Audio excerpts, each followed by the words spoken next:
What up, y'all? We back. We the 404 Heelz. Happy holidays. Merry Christmas. Happy Hanukkah. Kwanzaa. All that good stuff, y'all. Merry Christmas. Whatever other holiday I missed, but we got y'all's questions. You sent them in. We knock them down. All right, I think we've had this question before or similar to it. It's from Diane Dash. But they said, should AEW do the brand split like WWE, have a Dynamite roster and a Collision roster? I say yeah, only because we live in the age of ADHD people who can't seem to keep up with storylines across 3 shows. So yeah, for the sake of those people, yeah. But to me, again, I don't think they really need a brand split like that. I just think they just keep it how they are. Just keep it how it is. You know what I'm saying? See, this is what I think is going against and is working for AEW. Like for a while, it took me a while to be like, oh, this is what they're doing. The storylines are over so quickly because you got 3 shows every week to stretch that storyline from Dynamite. Yeah. So instead of just having the storyline strictly on Raw, that might take about a month to play out. This storyline might take about 2.5 weeks to play out because you done seen it on fucking Dynamite, Collision, and Rampage some. Dynamite and Collision, and then they might have a promo package on Rampage. So it's like, now I can see why people are like, what's going on? There's no storyline. There's a lot of storylines in AEW. They spread them out. Quicker. They just format it quicker. Yeah, it's quicker because they spread them out on 3 shows every week. Yeah. WWE, if it's on SmackDown, you can't see that shit until you see SmackDown. Yeah. So I think I like the way it is, but for people who complain, maybe have a brand split and have Dynamite storylines on Dynamite, have a Collision storyline. I just think it takes less pressure off if you miss it. You know what I'm saying? Like, to keep up with AEW, I have to watch all 3 shows. Yeah. To keep up with WWE, I could choose either Raw or SmackDown if I'm bit. You know what I mean? Right. So, like, I can miss a couple Raws and just, watch some recaps or whatever, but AEW, man, I gotta watch this show, and this show. You know what I mean? Because everything ties in together. Yeah. Which is in the long run. So is that hurting AEW or helping AEW? I think it's hurting. It's hurting because, again, I think Tony Khan is forgetting that a large part of the American population is conditioned to watch wrestling WWE style. Yep. And it's going against a lot of stuff that he's doing because a lot of his stuff is really traditional WCW, like WCW type of NWA type of style of what he's doing. You know what I'm saying? And I think it's affecting him because people are so used to that format of WWE. Well, WWE do it like this, so it should be. This is the way. Not necessarily. WWE doesn't make. I mean, first of all, let's keep it a buck. On Word Street, I got some shit to say about some WWE. I got some shit to say about the Worldwide Entertainment Company. Not wrestling, because wrestling obviously is a dying thing in WWE right now. Jesus Christ, bro. No way, bro. Don't talk about it. You crazy. Don't talk about it.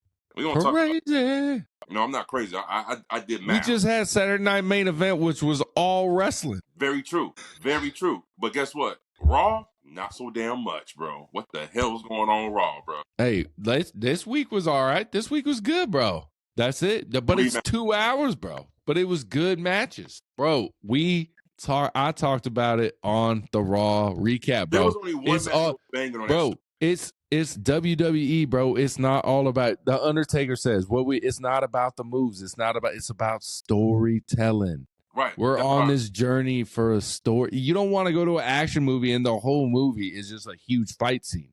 You don't want that. No. I know, but you don't want to go see a Transformer movie and the whole movie is just them fighting the whole fucking time. Not one word said, they just fighting. Look, honest, it's the Transformers. Like, it's the Decepticons versus the fucking Autobots. How much storyline do you need? I'm saying you need storyline. You need the story. How excited are you for CM Punk and Seth Rollins? You're excited. I want to be very excited, but I can't get that excited because I've seen this shit already with Drew and Punk.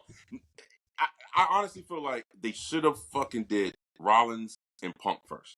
I really believe they should have done that first. Bro. They couldn't.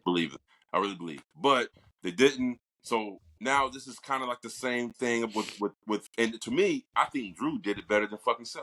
Like Drew, I was way more into the Drew and Punk rivalry, even when Punk was injured, than I am with the Seth and Punk rivalry. But you're saying that after the fact, Drew and CM Punk is over. This Seth and CM Punk is just starting. They haven't even had one match yet. Drew and CM Punk had 3 matches. Yeah, I mean that's fine. But we're in the infancy. We're talking about the build-up, right? We're talking about the build-up to the matches, right? Yeah. The build-up for Punk and Drew was amazing. This is pretty amazing, bro. Did you see the brawl? I saw that fucking. They was throwing some. They was connecting a little bit, bro. Listen, let me tell you something. It was there was some sauce behind that. I'm watching that shit, right? And I'm like, yeah, this is some very much WWE PG type of shit.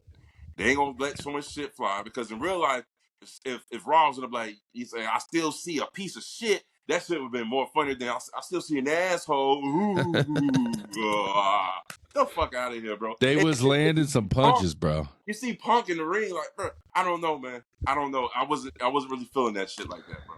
You are crazy, yeah. You are crazy. The world is loving it right now, and you're like, nah. I'm just not feeling. I wasn't really feeling it. Now I'm not saying it was a bad segment. I just wasn't feeling it like that as much as everybody else is gloating over it, bro. You know what I'm saying? Because CM Punk, even though he's a lot closer to what he used to be, that still ain't the CM Punk that I used to fucking fuck with. That is not the CM Punk I know, bro. Yeah, and then at the news conference yesterday, I say Seth Rollins didn't even really talk on the mic. He just said, "What's it like to be in the place that I built?" Because they're in the new headquarters for WWE. It was good, bro. It was good. People are hyped. And guess what? It's the main events on Raw on Netflix. I don't give a fuck Seth on the mic or not on the mic. He is just not believable as a person. I think he can beat somebody's ass, bro. I'm so sorry. I'm so sorry. The old Seth Rollins put some banging matches on. He put on great matches. But I'm saying, okay, so we talked about this before. So we got to go back to it. Some wrestlers look like, yo, that motherfucker whoop your ass for real in real life, right? Yeah. Like Triple H. He had that look like Undertaker. He had that look like, man, that motherfucker whoop your ass for real, right? Yeah. Rollins don't give me whoop my ass like vibes. As much as CM Punk is not a fucking muscular guy, but it's something about him. I'm like, if he gets in the brawl, he'll whoop your ass. You know what I'm saying? Because he got the grunge look, right? Seth Rollins, he's too damn cut clean. His voice is too high. He talks like this. No, bro. A la Jack Perry. Right, exactly. Oh my God, you are not intimidating, sir, at all. Jack Perry, you ain't scaring nobody, bro. Yeah, you know what I'm the saying? Scapegoat. Yeah, you like a little lamb, bro. He ain't no goat, he a lamb. Bro, exactly. See, perfect example like that. And I get that same feeling Seth Rollins. He's not believable, bro. I'm not feeling him right now. Franklin, I'm so sorry, sir. I'm not feeling Franklin right now. 86 to Frank. Well, again, he's going against CM Punk on the mic, right? Like you said in your recap, you got to step your mic game up when you go against CM Punk, right? Yeah. Now, you saw what happened when Drew stepped his game up, right? Drew came out the woodwork, right? Yeah. Seth Rollins can't step his game up because he can only go but so far. The dude ain't that good on the mic, bro. Yeah. You think he's good on the mic? I think he did better this week than CM Punk did this week. CM Punk just came off cocky and everything. Seth came out like, you left this company, bro. Like, you left. I was here the whole time. You talk shit. I see, like, I don't get why he came in from the fans' perspective. He was like, I don't get why these fans like you. I don't get it. He called him Phil. Yeah, he called him Phil. But see, the thing is, CM Punk, again, this is another reason why I'm not too high on this feud, because I'm not getting that rugged CM Punk. I'm getting the fucking true babyface CM Punk that is pandering to the crowd. I mean, you're getting corporate CM Punk. How many times do you have to fucking reference Boston just to get a pop out of the crowd, bro? Come on. I saw it. You're getting that corporate CM Punk, bro. Corporate. I don't like it, bro. Now corporate CM Punk all the time, bro. I don't like that. That is not the voice of the voiceless CM Punk that I know. The Second City Saint, baby. That is not it, bro. So, no, I'm sorry. I am part of the small crowd that is not very hyped for this fucking feud between CM Punk and Rollins. Okay. I think you're gonna be excited when the day comes. You're gonna be fully involved. You're gonna be pumped when the match happens. Yeah, the main event. They announced it. Yeah, I'm gonna be into the match because it's a match. I love matches. Period. But the build up, I'm not a big fan of the build up. I'm not a big fan of it. We'll see. It's like I'm getting Daniel Garcia vibes from Seth Rollins. Oh, as far as as far as trying to make him like a badass when he's really not. You understand what I'm saying? Like a Jack Perry. Nah, fuck that.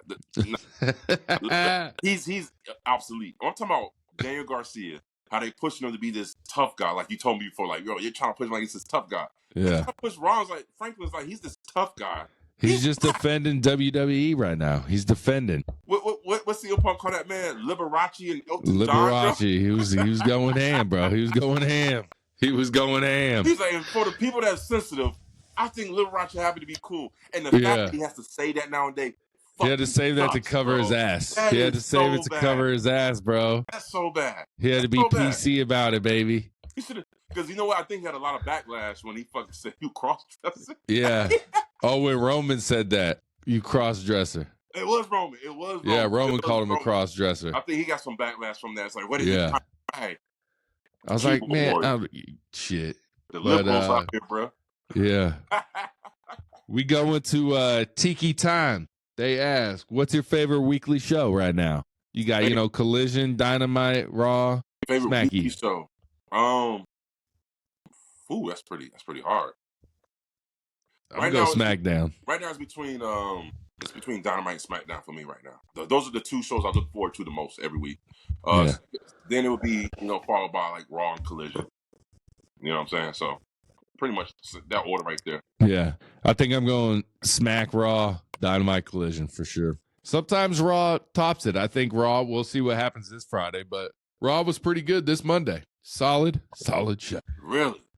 Yeah. Insane. It was good. Match in that fucking show. That was between Braun Breaker and Ludwig Kaiser, bro. Kaiser. Yeah. That was the only good match. That was a good match. That tag team match, ass. That fucking triple threat match with the women, ass. It was not good, bro. Dude, Kaden Carter showed up, bro. She showed out. She did show up and show out, but again, the problem is the fucking pace that they do these moves with is so fucking. You like the high vote? You're just that type of person, bro. I like high octane. Yeah, we know. Make me believe for a second that if this was real, this is what the fuck would happen. That shit that Kaden Carter was doing, bro, it took too long to set up some of that shit, bro. When she had that old girl, when she had one of them in the leg lock, and then she took the other one and tried to twist it, bro. Hey, I was a fan. Oh, Lord. He's an AEW mark right here. No. See, no. Call me a pro. If you want to call me a mark, call me a pro wrestling mark. Don't call me an AEW mark, because now you're spilling out false accusations. Hey, guys, false news, fake news. Aaron saying fake news. Fake news. No, bro, I'm sorry. I'm just used to the era of hard-hitting, fast-paced matches. Not just. I'm talking about even the old WWL, WCW, TNA, AEW, bro. The shit I be seeing on Raw, it takes too long to get into their transitions, bro. I'm so sorry. Again, we talked about last week. When we have someone like Braun Breaker and Kaiser, match was phenomenal. Best match of the fucking night right there, bro. Yeah. It was a good match. Even though it had too many commercial breaks, shit, I was like, what the fuck? Another commercial break? Well, that's how long it went. It was a long match. It went through what? 3 commercial breaks or two or three? Three? But what I'm saying is the time between wrestling and then cut back to a commercial was too short. I mean, it was one part where there was wrestling and they had like 5 minutes and they went back to a commercial again. I said, wait a minute. Hey, gotta pay the bills, baby. Gotta pay the bills. Mm-hmm. Worldwide entertainment. Gotta pay the bills. Take that wrestling out of that shit, bro. Yeah. So wait a minute, hold on. So you liked the tag match? You thought it was a good match? Oh no, that was. I mean, it was. I knew it. No, the tag match wasn't that good. So what other match? There was only 3 matches on the show. Hey, I liked the triple threat, and I was the Intercontinental match was a banger, bro. 9 out of 10. It was a fucking 9 out of 10. Honestly. Yeah. You thought Ludwig was gonna win a couple times. I was like, oh shit. I knew he wasn't gonna win, bro. I know he wasn't gonna win, but there was the near falls that I was like. I wasn't really feeling that triple threat match, bro. I just wasn't. Ugh. I liked it. Kaden Carter showed out, bro. Showed out. Hands up, bro. I'm not feeling that. What do the people think? How was Raw this week on a scale of 1 to 10? What do we got? What are we rating it? 1 to 10. And please remember that Raw this week was brought to you by the Worldwide Entertainment Company, not World Wrestling Entertainment. Worldwide Entertainment, because hey, bro, we saw that show had about altogether probably about 35 minutes of wrestling out of 2 hours. Worldwide. The show was like promo, package, segment, backstage interview, promo, entrance to the match, promo, match. Like I said, you can't just have match after match after match. You can't just have an action movie just be all action. No, it doesn't it's not work about like having that. match after match after match. It's about having great pacing within your show. You can't have too much promo, just like you can't have too much wrestling. You got to have an even kill. But the last couple of Raws has been way more promos and segments and interviews than it was wrestling. The promo show. Shit, bro. Come on. Man. We all know this. We know this. This is known. This is known knowledge. Look, yes, they do. You trying to change how WWE became the worldwide leader in entertainment and sports entertainment. I understand that. No, I'm not trying to change. What I'm trying to say is, you know why they changed the sports entertainment? Wait. A couple of weeks ago, there was not this many promos and shit. They had matches on their fucking show on Raw. It wasn't just 1, 2, 3 matches on the show. They had sometimes 4 or 5 matches on Raw. When it was 3 hours. So what? We need the other hour. It's coming back. We're gonna see it. Raw on Netflix. SmackDown is 2 hours. Look how they go into 3. We're getting more. People wanted. Do you know why they changed it to sports entertainment? Do you know why? Why? Because it helped them save money because when they were professional wrestlers, there was fees and all that shit. So they just changed it to sports entertainment to save money. Yeah, for the wrestlers and the wrestling company. Yeah, just like fucking NBA and NFL, they are registered as entertainment conglomerates instead of sports conglomerates because of they can't get sued when they fix the games. Wink, wink. They don't fix the games, bro. That's impossible. If they fix the games, the Cowboys would be in way more playoff games. No, they would make way more money if the Cowboys were relevant. That's a fact. Games based off the teams, they fix the games based off what Vegas and the bets are coming in on. No, bro, that's illegal. No, bro. That's what you say. That's illegal, sir. No, it's not illegal. That is they do not fix the games, bro. Because it's registered under entertainment. Do you know how many people would have to be in on that? And no one leaks it ever that they fix the games. Wait.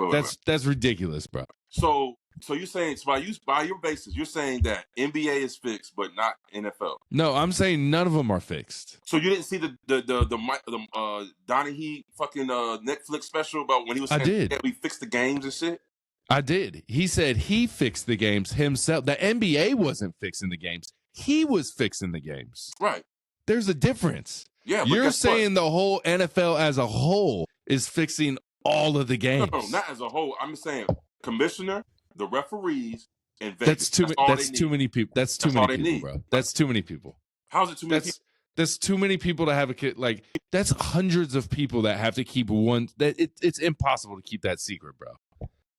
We all fix the games, and they all, not one person's like, hey, we fixed the games, guys. Okay. All right. Not one disgruntled person that was like, that got fired, nothing. And it was like, we fixed the games. So you haven't heard. There's a lot of old NFL players coming out and talking about this. Yeah. CTE players. Yeah, we get it, man. Or CTE makes, okay. All right.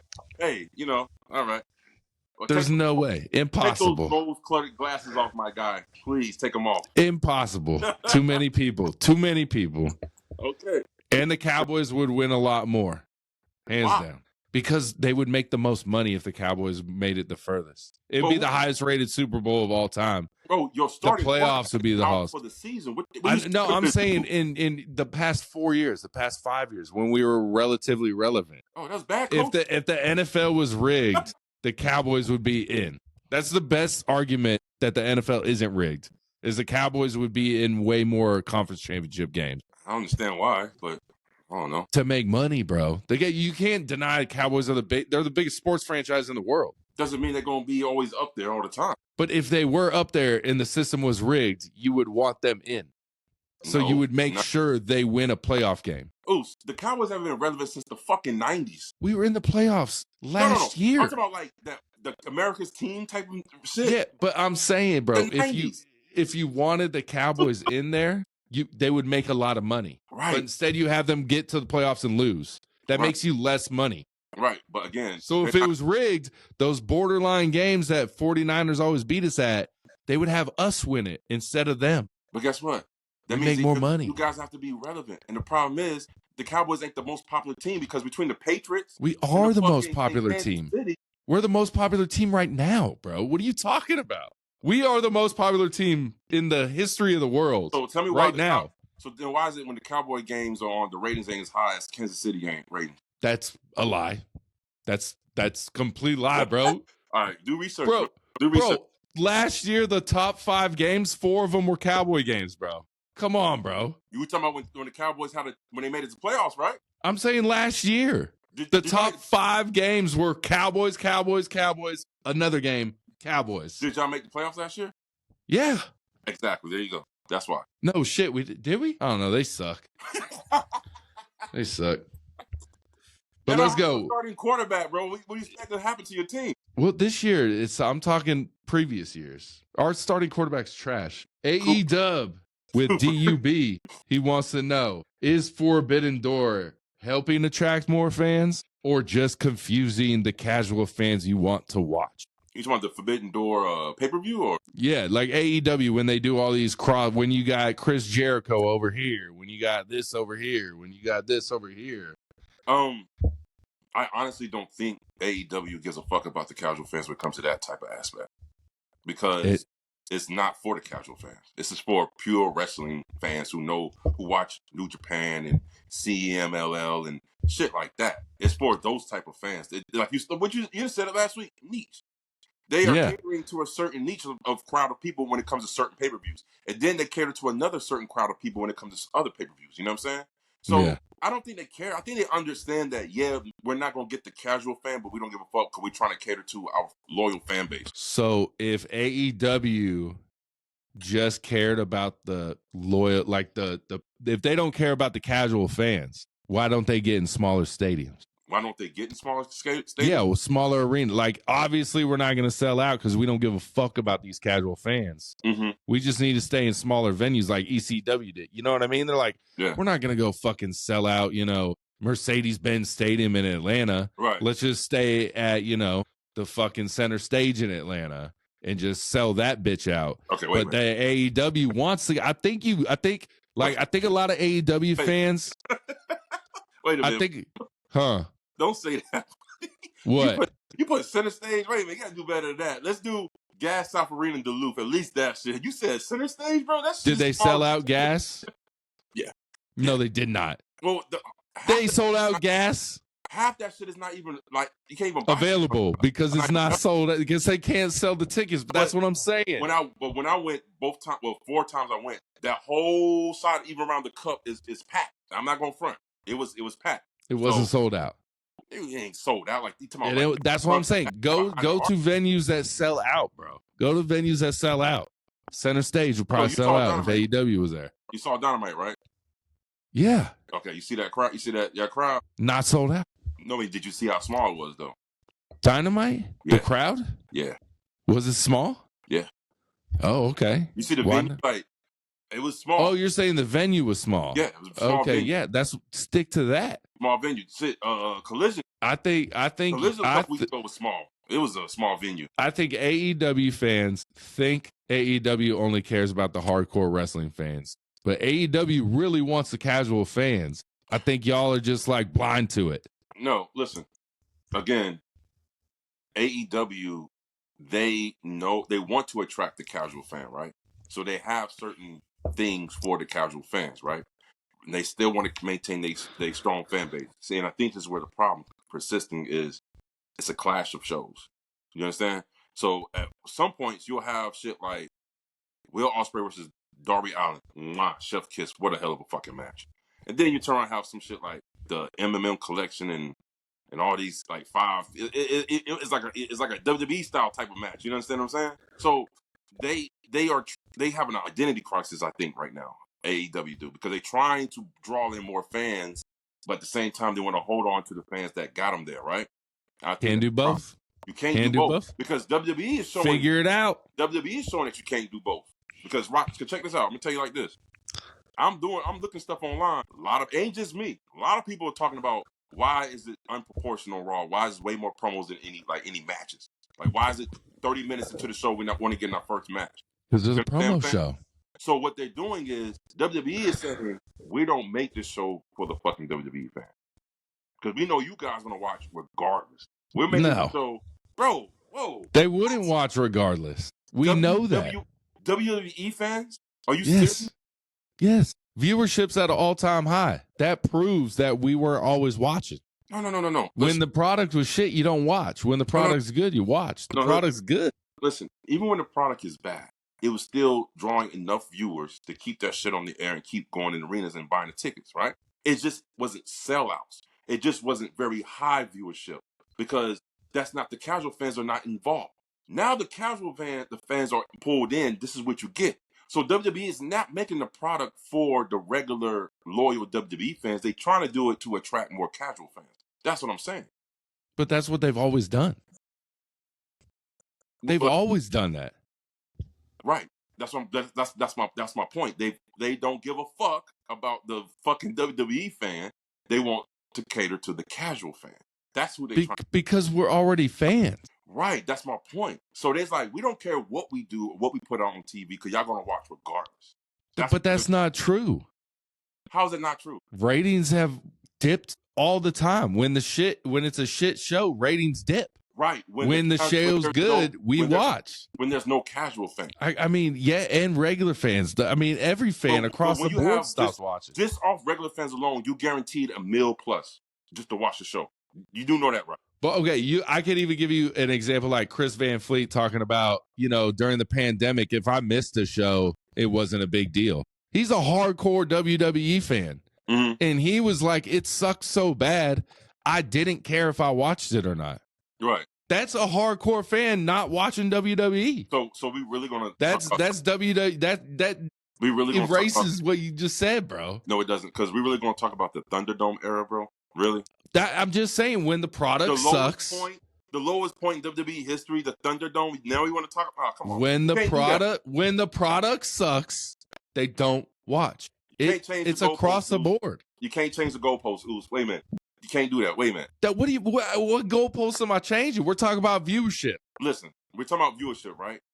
My point is, WWE market and write their product to draw in casual viewers, because that's where the big numbers come in. They necessarily don't care about the hardcore WWE fan, because they know whether it's trash or not, we still going to watch.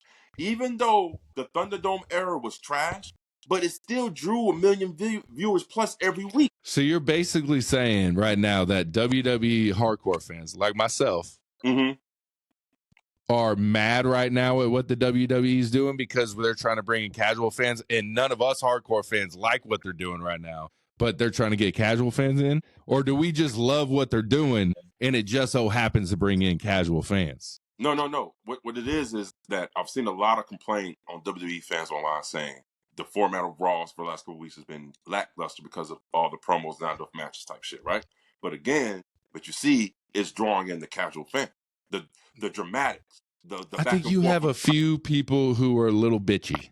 That's it. A little what? A little bitchy. You have a few people who are like, that was a long promo. Ugh. No, I don't think that's what it is, bro. Because I'm gonna tell you why. Because years ago, this is probably in the during the period that you wasn't watching then, they were saying the same thing.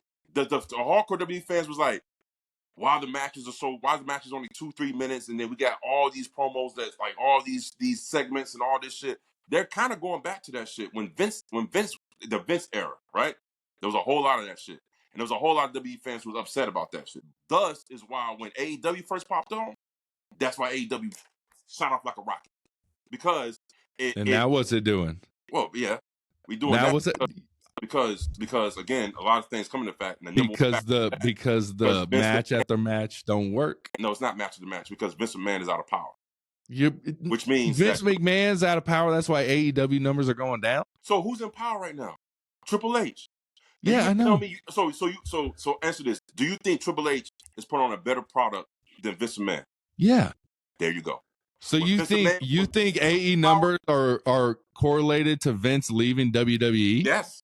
It's one of the reasons. Not the reason, but it's one of the reasons. Yeah. Because WWE got better? Yes. You're kind of proving my point, bro. What do you mean? So it's attracting more, like, if you're saying WWE is better now than Vince McMahon, You're proving the point that what he's doing with Raw and SmackDown is working, even for you. If it's better, No, what I'm you're saying we're getting more promos, everything in this Triple H area. So now it's better, but yet you're saying that's what the problem is. That makes no sense, bro. Wait, first of all, we wasn't getting all these promos when Triple H first took over. It was, matter of fact, Triple H has extended the match times on TV. But what's happening right now? So, wait a minute. So now we're going back to that Vince McMahon shit to where we get a lot more promos than wrestling on TV, which is upsetting the WWE fan base. Okay? So, what I'm saying is WWE, no matter what they do, they always want to have a niche of audience that's always going to watch their product no matter what. WWE hasn't been under 1 million viewerships in forever. They never is under million. So that million is your hardcore fan base. When you get up into the high upper 1.5 million, 2 million, 2.3, that means that more casual fans are watching the product. You understand what I'm saying? Yeah. So, therefore, WWE is just don't cater to the loyal fans. They're trying to cater to the people and try to bring. But you're making it seem like the loyal fans are mad right now at what they're doing with WWE. Because you're like, they're not catering to y'all. They're catering to these casual fans. But you're acting like we're all mad. We're not mad at all. None of us are mad. We're loving it. It's not all, but it's two people you talk to. People. It's a whole lot more fuss and kick up some dust than it has been about the product of WWE. Definitely. We'll throw it out there. What do the people think? Are you mad at WWE product right now? They are. Look how many people bitching about Cody Rhodes in the title run. But yet cheering the fuck out of them every chance they get. It makes no sense. There's a couple marks, I like to call them, that you can't tell me this people, the majority of WWE universe hates Cody Rhodes when this motherfucker gets cheered everywhere he goes. Highest sales, merchandise, Cody, top 5 all the time. Of course. But yeah, we hate him. But we hate him. Hey, I don't know what they talk about, but they say I don't hear no boos. A lot of people don't like that. Oh shit. Hey, you know what? I've been hearing a lot of smacker of boos when he's going against KO on some of these promos. I've been hearing that. No boos. Oh, come on. No boos. Take those rose-colored glasses off, my guy. Please. No boos. No boos. We got here's a question from Twisted Steel. Who is the current face of AEW? That's a tough question because I don't think there is one. I don't even think you could narrow it down to 3 people. There isn't a current face of AEW. It's by committee. Yeah. It's not John Moxley. If you got MJF, believe it or not, John Moxley is one of them, honestly. But he's not going out there doing the face shit. You know what I mean? He's not going out there doing interviews, podcasts, There's no one like that, really. I mean, you got Ricochet trying. Well, I think AEW don't really do media like that unless they have like a big event coming up. That's when it goes views and shit like that. And then Tony Khan want to talk. Ugh. Yeah, Tony Khan. He shouldn't be talking like that, bro. They still got Sting out there trying to be the face. Daniel Bryanson trying to be the face at the press conference for All In. I was like, are these motherfuckers even going to be at All In? What are they at the press conference for? Man, you gotta do what you gotta do to try to get people in there, bro. You know what I'm saying? Speaking of which, Sting, I heard that Sting charges anywhere between $10,000 to $15,000 for him to show up and do an appearance to sign autographs. And on top of that, if you want him to come in with the face paint, it's an extra $5,000. Hell yeah, that's what I'm talking about. Fucking crazy, bro. Let's go. He said face paint or no face. This face, it takes, They're like, so if you don't come, so he's paid $15,000. What are you coming? I come in my sunglasses. I don't come with no What? Hey, how much to get the old Sting face paint? Is it like $2,500 just to get the half? Oh, you talking about the old Surfer Sting face paint? Yeah, no, the old one. It's retro, so he charges $8,000. It's less paint, bro. It's less paint, but it's retro. That's like Godfather. He says he'll go to events, and he said the first day he'll be Godfather, the second day he'll be Papa Chango, or Papa Shango, man. Yeah, Papa Chango. And then who was his other one? Well, he was in The Nation. His other his other persona was fucking crazy. He had his name was Karma, the Fighting Machine. Karma, yeah. And then what was his name in fucking The Nation? Why am I blanking on it? It wasn't Godfather. It was No, it's pissing me off. Mustafa. Mustafa. There you go. Mustafa, bro. Hey, he was Mustafa, and then at one time he was Mustafa Ali too. He ain't got more personality changes. Is it Mustafa? No, Mustafa Ali's a wrestler right now. It ain't Mustafa. We blanket. Yeah, what was his name in the nation? Other names. Look at Mustafa. Yeah, Mustafa. Fucking shit. Yeah. Tripping. Shit, man. So they had two Mustafas in WWE. Mustafa Ali and then Mustafa. Yeah, fucking shit. I think that was the time when the Lion King came out. That motherfucker was like, yeah, we just keep throwing that fucking name out. 98. Shout out. New movie out now. Mustafa. Jay-Z's a big fan. That's what I hear. Who? Jay-Z. Oh, Lord, not Jay-Z. He's in the news? He's in the news. I haven't heard nothing. You know about that shit. Him and Diddy both. It's a slippery situation. That's what I hear. We got a question from KMT62. Is Saraya, a.k.a. Paige, a flop in AEW? And if she is it her fault or the booking fault? I think it's a mix of both. I think booking didn't do a good job utilizing her, but also her being away for so long and only having a match like every few months. Yeah. A lot of TV time. So it's killing her buzz. So, you know. She was big in WWE, though, man. She was big. She came in hot, won the Divas Championship her first night on the roster, the main roster. Yeah. Held the NXT title for a while. Yeah, that's when she first was young and before she had that career-ending injury. Oh, I thought you meant the career-ending other thing, but never mind. It's a new day. It's a new day. Shit. All right, we got my last question. You're going to like this one. It's Alex D. Who was a better talker, MJF or Paul Heyman? Paul Heyman, bro. Paul Heyman. I knew it. I was like, no way he gives it to MJF, bro. Paul Heyman, bro. I was like, no way he gives it to MJF. You can't. It's Paul Heyman by far, bro. And, and I'm not saying that. That's just how good he is. Yeah. Because MJF is probably the best talker on the mic in the game right now, like in wrestling, who's active. Like, I can't name anybody probably up there with Punk. I say him, Punk, Drew. True.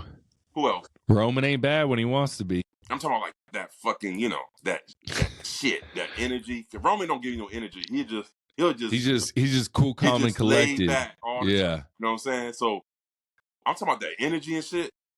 MJF is up there with fucking like people like fucking Ric Flair and fucking John Cena when it comes to on the mic. Oh like, yeah.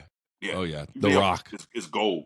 It's gold on the mic. So, but no, Heyman is that damn good though. Yeah, and that's like that's all Paul Heyman did. Like, he wasn't a wrestler, you know. He was the promo guy. You know what I mean? Paul E. Dangerous. Yeah, even when he's like doing his little like just watching the ring, and you see him in the corner doing this little facial expression, you know, kind of like a Paul Bear almost, you know.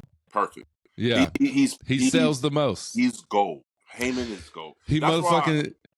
He stays up late. He stays up for 48 hours and grows out his little scruff before he gets thrown through a table by the new bloodline just to extra sell it. Right. It's the little things like that, right? Yeah. That's why I said, if WWE, I promise you right now, if Vince McMahon was still in charge, Paul Heyman would probably be in AEW booking, right? I'm going to tell you why. Because Vince McMahon didn't see the value in Paul Heyman like Triple H do. But the bloodline started under Vince. Yeah. So what do you mean? Well, he gave Paul Heyman the shot with the bloodline with Vince. Well, that started under Vince. It wasn't the bloodline. It was just trying to give Roman the extra nudge to make him to solidify him. Yeah. So put him with Heyman. We'll give him that because, like I told you, Roman wasn't that guy. For so many years, they tried to push him, and he just got rejected. He wasn't that guy. Yeah. So when he came back from his injury, not injury, was leukemia, his battle with leukemia. Yeah. They put him with Heyman. A little more injury. COVID era, you know?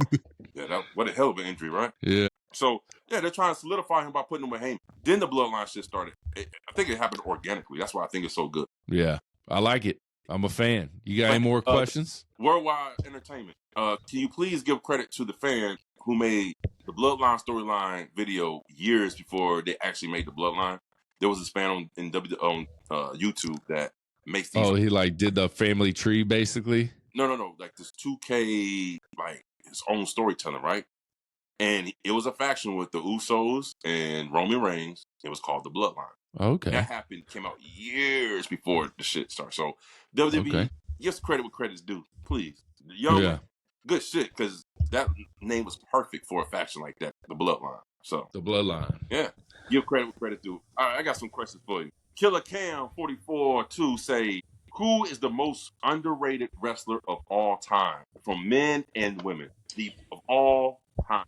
Men, take your time. Men, Take your time, guys. men. I'd have to say, even though people do give him his credit, Mick Foley. Mick Foley, just playing all three characters. We loved all three. I mean, he's up there. He's up there as one of the best, and I don't think he gets enough. No one ever really gives him credit. You know, I mean, he was everywhere. EC Dub, Cactus Jack, Dude Love. He was Mick Foley. He was wasn't he a GM for a show a couple times? Yep. I mean, just everything. The biggest spots, but no one ever puts him on the Mount Rushmore. He's never up there. You're right. Women, my girl Natalia. Just for longevity. Never really had a huge push, never had like a dominant reign. Right. But yeah, that's probably my 1 and 2 right there. Natalia. My female underrated is going to be Victoria, aka Tara. She was Tara in TNA. But Victoria, I really feel like she was very underrated of all time. She's never mentioned the all-time greats of women. And this girl could fucking go in the ring. And she had the look, she had the stature, like she had it all.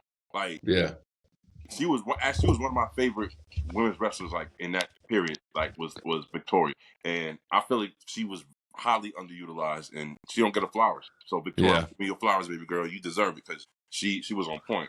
The men's side, it's tough, man. I would have said Mick Foley, because he is. No one mentions him as far as top all-time greats. That's crazy. Never. That's crazy. He was in the game for so long. The most underrated wrestler to me, honestly, is Kurt Hennig, Mr. Perfect, bro. Like, he does not get no flowers at all. Like, some people don't even know that he was an Intercontinental Champion. That's crazy to me, man. Never won the big belt, though, right? Never won the big belt. But, I mean, you talking about persona, in-ring ability, and the years he spent, Kurt Hennig had it all. He had it all. And I don't think he gets the flowers he deserves. So, yeah, I think Kurt Hennig, Mr. Perfect, is highly underrated. I didn't even know that for a short time after WCW closed, he had another run with the WWE. I didn't even know that, but it was so short. So short. Mr. Perfect, man. That's a good one. That's a good one. Shout out Goldust, too. Honorable mention. Goldust. I like, as much as I like Goldust, I love the natural Dusty Rhodes and WWE, man. Man. That motherfucker looking more and more like his dad, bro. Jesus Christ. What? I know that's crazy. I always talk shit about people who are like, oh my God, it looks so much like his dad. I was like, yeah, well, it came out of his dick, Like, of course it looks like him. Yeah. But damn, I was like, that looks like Dust. Hey, they got those eyes, him and his brother, right? Yeah. They got them drunk eyes, bro. Them drunk eyes. Yeah. Same father, but different mothers. Crazy. Yeah. And it looks so similar. Yeah. That's how strong the dad genes was, man. You know what I mean? Yeah. Different mothers. So fucking Cody Rhodes is half Puerto Rican. I was like, what? Oh, shit. His mom is Puerto Rican? And I hear he 100% black. Sometimes the black community claims him, bro. Hey, it's because his wife is Brandon, right? Yeah, that's why, bro. They say when they were saying Swerve was the only black champion, they're like, we got Cody Rhodes right here, bro. That's crazy. That's crazy. But yeah, those are my two. Victoria, Mr. Perfect. You say Mick Foley and Natalia. These are great picks. Most underrated picks of all time. Here we go. Field Girl for Life say, what are your thoughts on women's wrestling as a whole today? NXT, fire. No, she's saying like just all promotions, women's wrestling genre, period. From all promotions, what do you feel about it overall today? I mean, AEW needs some work. I feel there's no one that can really stand toe-to-toe with Mariah May right now on that roster at all. Not even close. There's no storyline that can compete. Maybe if they did champ versus champ, we'll see how that works out. I feel like they're getting closer to that, maybe, just to see what happens. Unify. Yeah, Sasha or Mercedes and fucking, Mariah May, see where that happens. But, the future looks bright in WWE. All these NXT women. Mm-hmm. God damn. And they're going to sign Jordan Grace, too. Yeah, I already knew that. They're going to sign her. Surprisingly, I feel like women's wrestling is at its all-time best right now. Yeah. as all-time best right now. Even better than the era of the Revolution, where they had their own pay-per-view in WWE and the women. Even bigger than that. Right It's now, got to be. I don't think women's wrestling's been as hot as it is right now. So, NXT, they got some great young women over there that's coming up. Like, and surprisingly, if you look at our post we had about the NXT, bro, a lot of people still green. Like, they don't need to stay. I was like, what? Do you think Jada Parker gets her push in NXT, or do you think she skips over that and just goes straight to the main roster? She still needs tutelage. She needs tutelage. She needs a run in NXT like Tiffany Stratton did. Yes, she does. She needs a run. But Roxanne Perez, she's ready. What else do she need to do? Yeah. Somebody said she's still green. Where? Nah. She's solid. Ready. Sometimes on the promo she gets a little flustered, but she still holds it together. About the promos? Yeah, sometimes the promo she gets a little flustered sometimes. It seems, but I love her character, everything. She's kind of like that cocky little girl, you know, but you know who she reminds me of, right? Nick Aldis. Liv Morgan. It's not Liv Morgan. She reminds me more of Shawn Michaels, Roxanne Perez than fucking Liv Morgan. Yeah. The HBK. Yeah. The cockiness. The super cockiness of HBK. Yeah. You know what I'm saying? And she's got her big bodyguard, Cora Jade, a.k.a. Kevin Nash, you know? Indy Hartwell. Do you know who that is? Yeah, she got cut. She might be a possible pick for AEW. They are they're in talks of bringing her to AEW. She ain't doing shit else. She got cut. I didn't really watch Indy Hartwell, so I really don't know much about her or how good she was or whatnot. So I don't know. She was an NXT champion, women's champion for a while, but she came in with the main roster with Candice LeRae, tag partners. That's where I saw her. Really never took off. But it is what it is. This is why you need two wrestling companies, you know. Yeah. It's good to spread your wings and you know, hey, let me try this over here. It's also good to have another job.